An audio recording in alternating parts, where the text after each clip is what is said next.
So long, old buddy, before I go, there's a piece of news that you should know. I ain't a Capulet or a Montague, so hear me good when I'm telling you. If you want your chumps to stay alive, dude, don't get them involved in no family feud. Romeo now is mad as hell. His buddy's been waxed, which don't sit well. He draws a sword, pulls up his tights, and goes after Tybalt to put out his lights. Though Tybalt's a snake, allows his sworn a duel with Romeo suits him fine. But Romeo's nose is out of joint, and he waxes Tybalt, who gets the point. Once he knocks off Tybalt, poor Romeo has to go look real fast for a place to go. He splits the scene and dashed off to stay with Friar Lawrence, who hides him away. Let's take a look now at Juliet, who's heard the news, is in a sweat. I should be a happy young newlywed, but Tybalt was my cousin, and now he's dead. What's even worse is the news, you know, that the guy who killed him was Romeo. Sure, Romeo fills my heart with thrills, but how can you live with a guy who killed? I tell you, sister, this ain't no lie. Now, the way I'm feeling, I'd like to die. As for Romeo, who's on the land, he knows he's in the most dreadful jam. I should be happy, young newlywed, but my pal Mercutio is now dead. What's even worse, I can't forget that I waxed the cousin of Juliet. It's a bummer, believe me, when you try to exist and you know you're on the most wanted list. I tell you, brother, when all is said, the way I'm feeling, I'd rather be dead.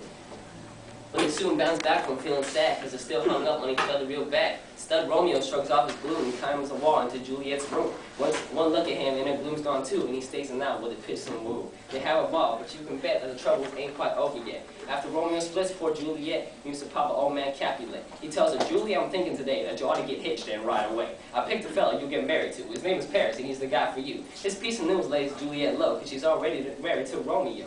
She's stressed out bad and singing the blues when she tells Friar Lawrence to offer the room. Friar Lawrence, I'm in a terrible state. My papa wants Paris to be my mate, but I can't do that because anybody can see if I marry Paris, it's bigamy.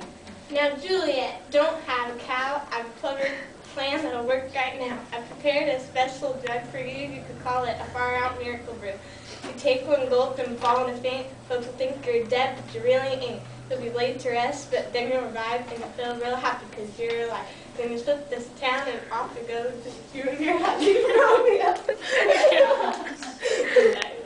Well, Juliet swallows that crazy drug, which knocks her out till she's flat on the rug.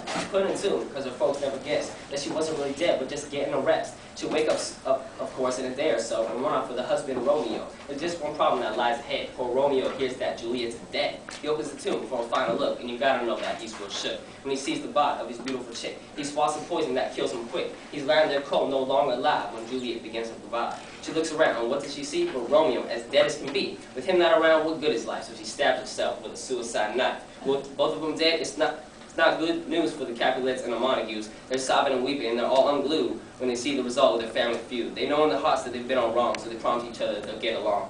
Though they have to do it, they all regret without Romeo or Juliet.